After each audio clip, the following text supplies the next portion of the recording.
methodology and study, practice, everything that leading up to the exam was as follows. I originally started looking at the PNPT as a stepping stone towards the OSCP. With the recent changes of the Active Directory set, I thought it would be a perfect, stepping stone towards that. So, like I mentioned, last year I took the cybersecurity bootcamp, just had a handful of pen testing experience with that, took the Security Plus, and then started looking into the PNPT material.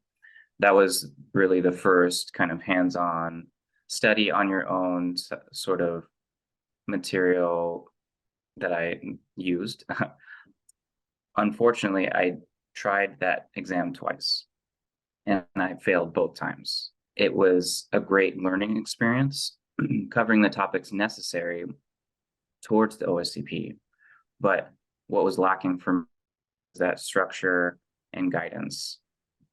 After you take your PMPT, if you fail, they give you a hint, but even the hint didn't really give me a sense of direction after that for that second attempt.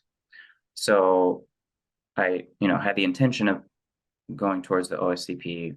I had purchased, the material at the same time as the PNPT. So just moving past the PNPT, moving towards the OSCP, I had a different mindset. I definitely needed some sort of structure towards the learning material. I knew that self-study, it can help, but I definitely needed some sort of structure and guidance with a class, basically, and that's how I found the OSCP bootcamp.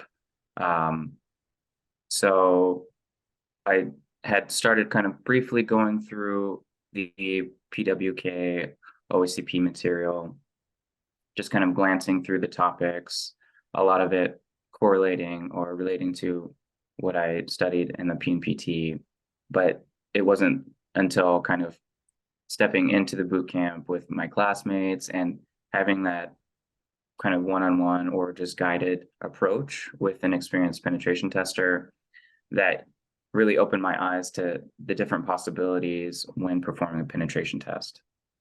So that, along with kind of self-studying afterwards, what's recommended is 8 weeks after the boot camp, after the end of the boot camp, schedule your test. So within that time, really diving into the material given by OffSec. I should mention this before getting to that. The final, I would say the final of the OSCP bootcamp was the primary and the most, what's the word?